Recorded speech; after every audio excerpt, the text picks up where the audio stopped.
I never imagined my grandmother's final moments would happen in a room without anyone holding her hand.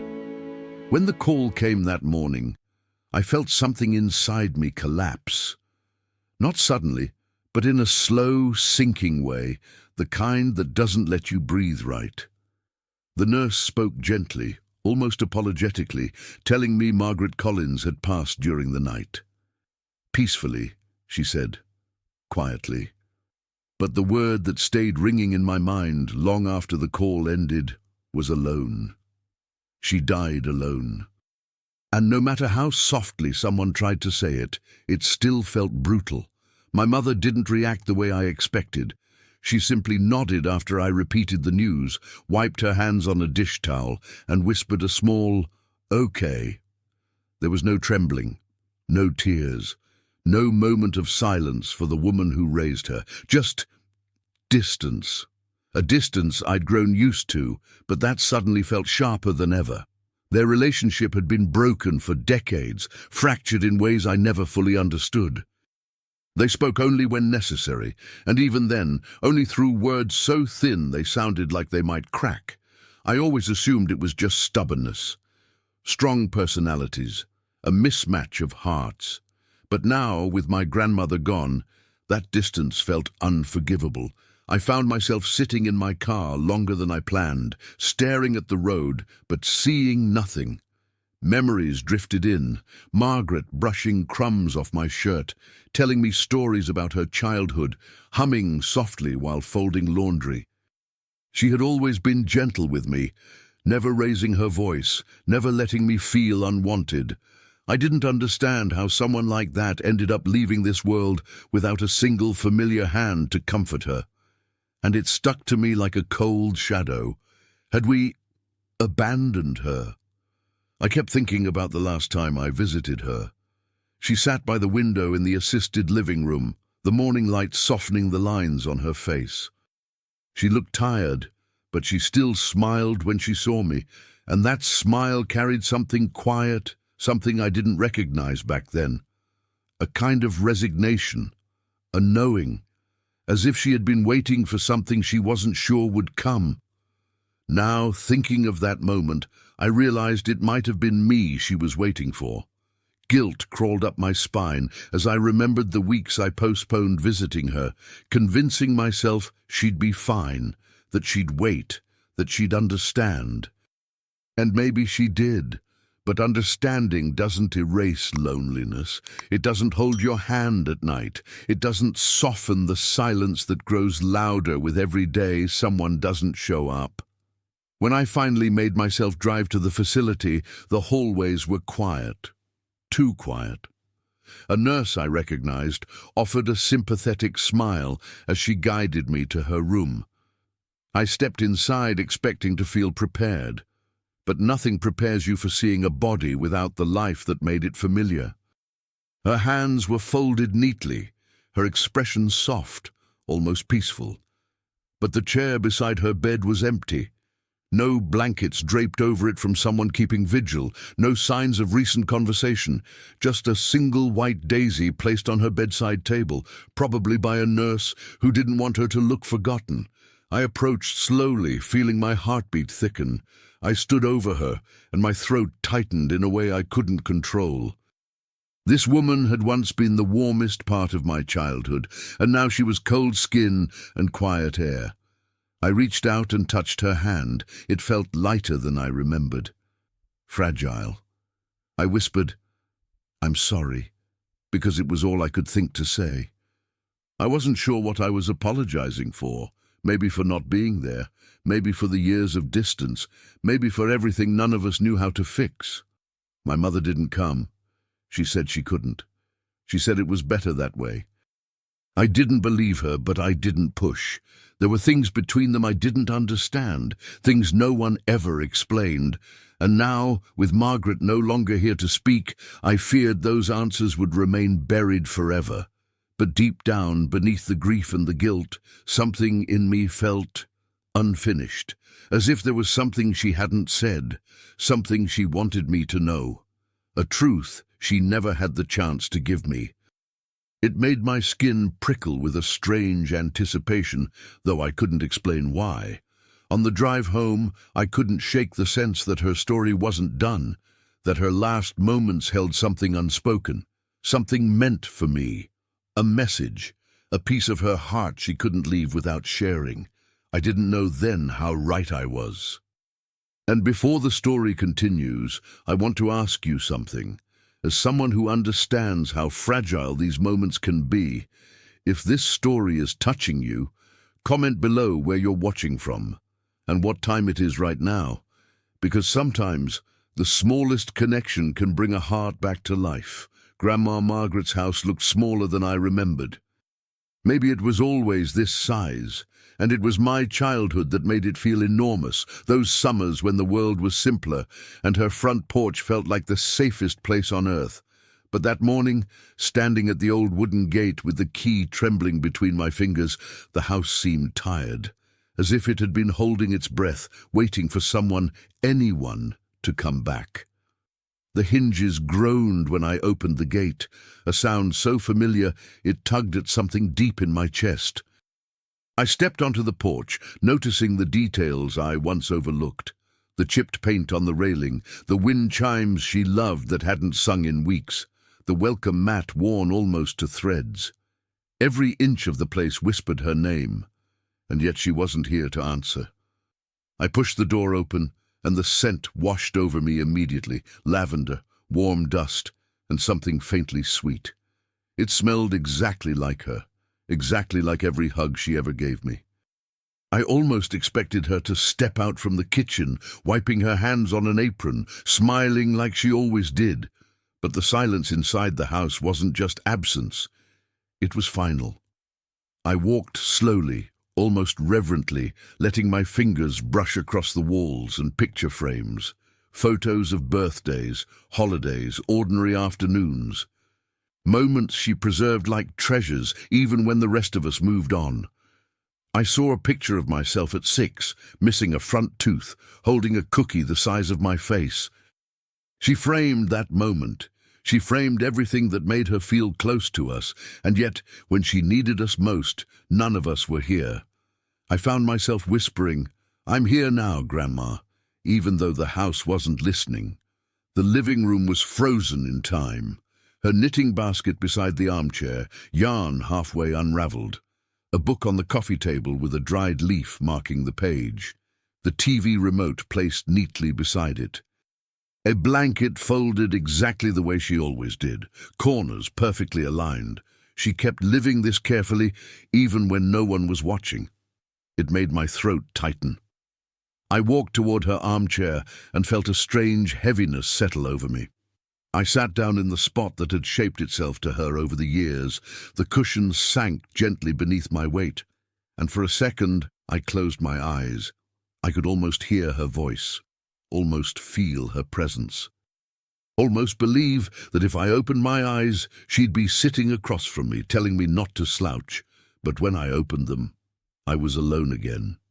I moved deeper into the house, drawn by something I couldn't name. Maybe it was instinct. Maybe it was guilt.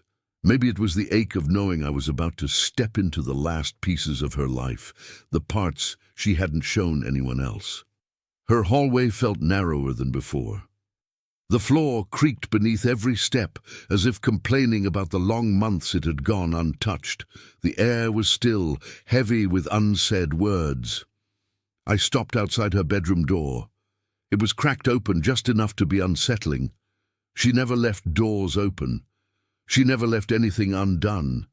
That crack felt intentional, like a breath held in the dark. I pushed the door gently, and it swung open with a soft sigh. Her bedroom looked untouched, yet strangely expectant.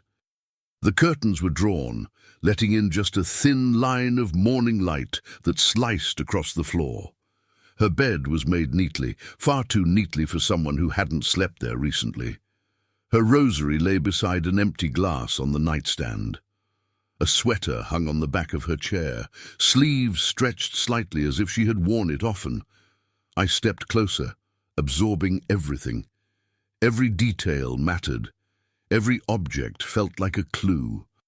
My gaze drifted to her dresser, and that's when I noticed it, a drawer slightly open, not enough to reveal anything inside, but enough to catch my attention, enough to feel deliberate. My stomach tightened. I approached slowly, as if afraid the moment would shatter if I moved too fast. I reached out and pulled the drawer open, half expecting to find nothing. But there it was, an envelope, a single envelope, resting on top of neatly folded linens, cream-colored, clean, untouched by time or dust. As if she had placed it there recently, purposefully. My name was written across the front. My handwriting skills were never great, but hers were unmistakable, elegant, a bit shaky with age, but still carrying the same curve and firmness I remembered from birthday cards and Christmas notes. Seeing my name written by her hands that no longer existed in this world, sent a tremor through me. I picked it up carefully, as if it might break.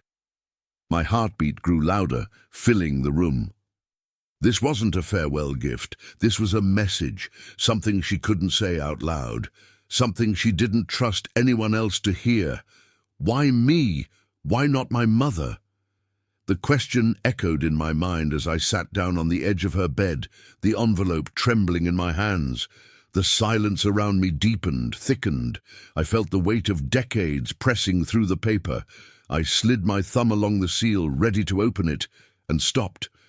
Because even before I broke the seal, I felt it. This letter was going to change everything. The envelope felt heavier than paper should ever feel. I stared at my name, written in her familiar handwriting, and for a moment I couldn't bring myself to open it. It was the last thing she would ever say to me, her final voice, her final truth, and I knew, deep in my chest, that once I unfolded that paper, once I let her words into my hands, nothing about our family would remain the same. Letters like this don't exist without purpose. And Margaret Collins was a woman who never did anything without purpose. I finally slid my finger under the seal. The paper gave way with a soft tear, like a sigh escaping from something old and tired. I unfolded the letter slowly. Her handwriting covered the page in gentle, wavering strokes, but the moment I saw the first line, my breath caught. My dear boy, if you are reading this, I am already gone. I swallowed hard, my throat tightening as I continued. I didn't want to leave this world with so much unsaid, especially to you. You were the only one who still looked at me with softness, even when the others couldn't. And there are things you deserve to know, things your mother never told you, things she may never have forgiven me for. My eyes moved down the page, my pulse quickening. Before you judge her, please read my words with the same heart you used to show me when you were little.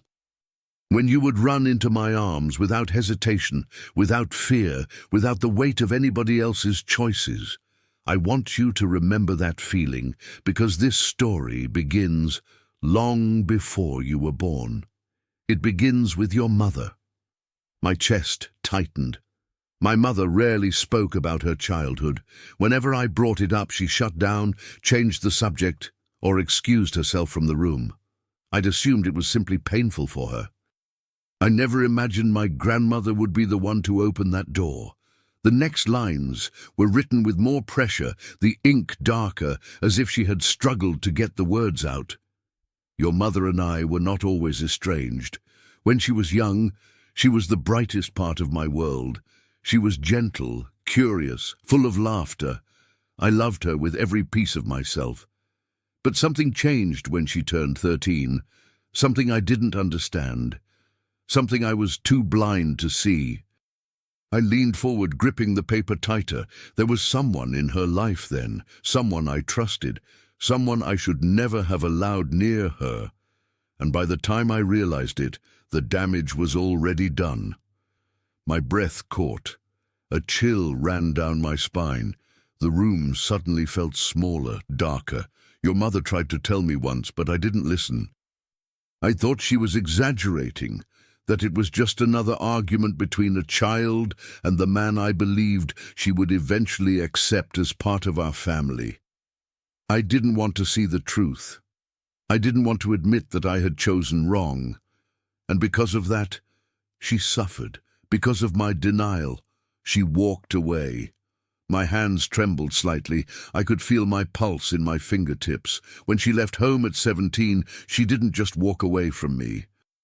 She ran from everything that reminded her of what I failed to protect her from. She carried wounds I couldn't heal because I was the one who allowed them to happen. And she never looked back. I stopped reading for a moment. The air in the room felt heavy, as if the walls themselves were absorbing the weight of my grandmother's confession. My mother, hard, distant, emotionless, hadn't been born that way. She had been shaped by something she never told me, something she tried to bury so deeply that even her own son never saw the cracks. I looked down at the letter again. When you were born, she didn't bring you around for almost a year. I thought it was punishment. I thought she wanted to hurt me the way I hurt her, but I realize now she was trying to keep you safe, from me, from my mistakes, from the past that still haunted her. But when she finally brought you, the moment I held you, I felt something crack open, a second chance. A forgiveness I didn't deserve. Tears blurred the ink slightly. I loved you from the moment I saw you, not because you were my grandson, but because you were a reminder of everything I had lost and everything I still hoped to repair. You brought light into a house that had forgotten how to breathe. I wanted to do better for you than I did for her, and I tried. I truly did. A shaky breath slipped from me, but your mother never healed. The distance you feel from her now, it isn't your fault. It isn't anger. It's the echo of a wound she learned to live with, a wound I created. The page trembled in my hands as I continued reading. If she seems cold to you, it is only because she learned to protect herself by swallowing her own fire. She loved you in silence because love terrified her. I wanted you to know this, not to choose sides, not to pity her, not to blame me, but so you could finally see her clearly, so you could understand both of us. I exhaled slowly, my chest aching. And then I reached the line that changed everything. There is one more thing, something I never told anyone, something your mother still doesn't know, something that may explain why I loved you so fiercely from the beginning. I froze. My grandmother had lived with many secrets, but this one, whatever it was, felt like the one that would pull the entire story apart. I stared at the page, feeling the weight of her truth gathering like a storm inside the small bedroom. Whatever came next, I wasn't ready. I stared at that final sentence for a long moment, unable to breathe properly. Something that may explain why I loved you so fiercely from the beginning. The words echoed inside me, loud and trembling, as if they were spoken directly into my ear. My grandmother never used dramatic language. She was precise, deliberate, sometimes painfully honest, but never cryptic without reason. Whatever she was about to reveal wasn't just emotional, it was foundational. Something that would shift the ground beneath everything I thought I knew. My hands tightened around the letter as I continued reading. Before your mother left home, before the night everything broke between us, she came to me, shaking, terrified, and begging me to believe her. She told me what he had done, how he had taken advantage of her trust, how he touched her when I wasn't looking, how he warned her to stay quiet or no one would believe her. She told me the truth, and I failed her. I failed to protect my own daughter from the man I loved.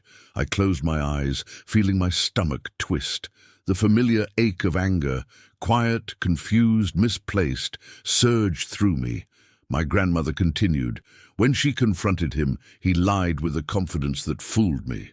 He said she was acting out, trying to punish him because he set rules she didn't like. And I believed him.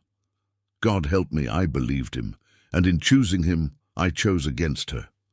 She stopped trusting me that very day. A chill crept down my spine. That night she packed a bag. She didn't cry, she didn't scream. She simply said, "If you can't believe me, then you don't deserve me." And she left.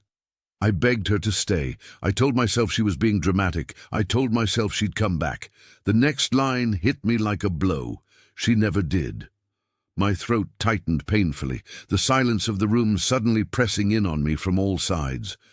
But I wasn't prepared for what came next. Years later, after she rebuilt her life away from me, after she had you, the truth finally surfaced. He confessed, not to me, not to the police, but to someone else in a drunken ramble. The truth reached me through whispers, through pitying looks, through the same people who had watched me ignore the signs for years, and by the time I confronted him, he was already gone. He ran from this world the same way he lived in it, cowardly.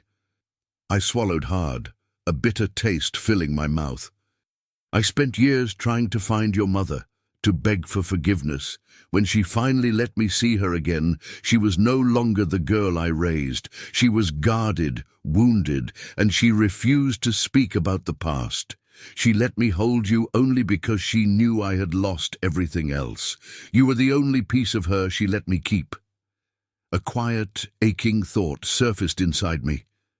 Was that why she never told me any of this? Maybe silence had become her armor.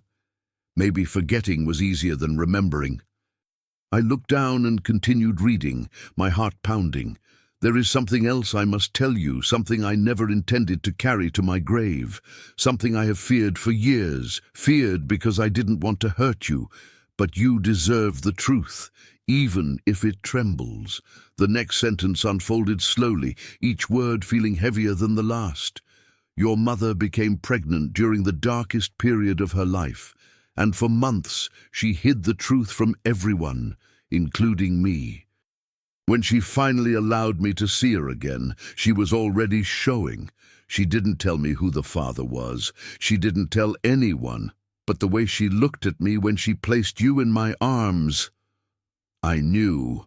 I felt my heartbeat stop for a fraction of a second. I believed, though she never confirmed it, that the man who hurt her was your biological father. The room tilted, the words blurred. A deep, disorienting pressure filled my chest. I reread the sentence again, hoping I misunderstood. But the ink stayed the same, steady and merciless. My grandmother continued, her handwriting growing shakier. I prayed I was wrong. I prayed that you came from love instead of trauma.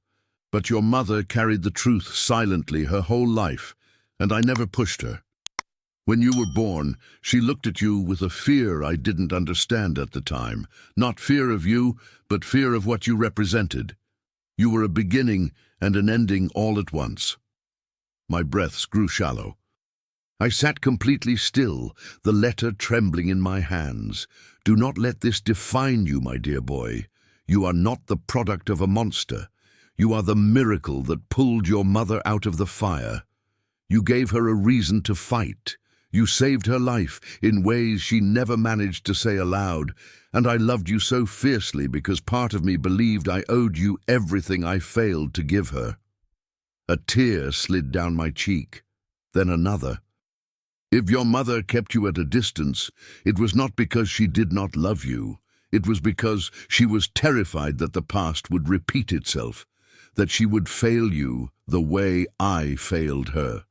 Her distance was her way of protecting you. Her silence was her way of surviving. I exhaled shakily, my entire body tense and trembling. I am sorry for what I did. I am sorry for the truth I did not want to face. And I am sorry that you had to learn this from a letter instead of from my own mouth.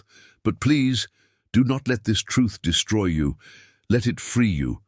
Let it help you forgive her. The room felt unbearably still. The truth I had spent my entire life unknowingly walking beside had finally spoken, and it had teeth. I didn't move for a long time. The letter rested on my lap, its edges worn from my grip, but my body felt miles away from the room around me. The weight of every memory, of my mother's distant eyes, of the way she stiffened when someone touched her shoulder unexpectedly, of the nights she sat awake in the living room staring at nothing, fell into place with a clarity so sharp it almost hurt to breathe. My grandmother's words weren't just revelations, they were keys, and every one of them unlocked a door I didn't even know existed inside my family. For years, I thought the silence between my mother and Margaret came from stubbornness, from an argument that inflated beyond reason, from that strange, cold pride that ran through our family like an unspoken inheritance. But now I understood. My mother wasn't avoiding her past. She was running from the version of herself that existed during the worst chapter of her life. The version she hoped no one, especially her child, would ever have to meet. I picked up the letter again, allowing the final paragraphs to guide me forward. If you are reading this, my time has already passed. I hope with all my heart that you did not find me alone, though I know I likely was.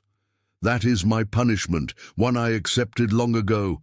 But you deserve to know that every birthday message I sent, every quiet smile I gave you, every story I told you at the kitchen table, that was me trying to be better than the woman who failed her own daughter. My throat tightened again. Your mother may never speak of what happened, and I do not blame her. Some wounds heal only when they are left untouched. But she loves you, my dear boy. She always has, even if she could not show it the way you needed.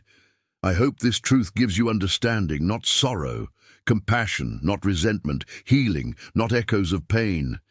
I paused, feeling something shift inside me, a quiet but undeniable softening, a door opening where before there had only been a wall.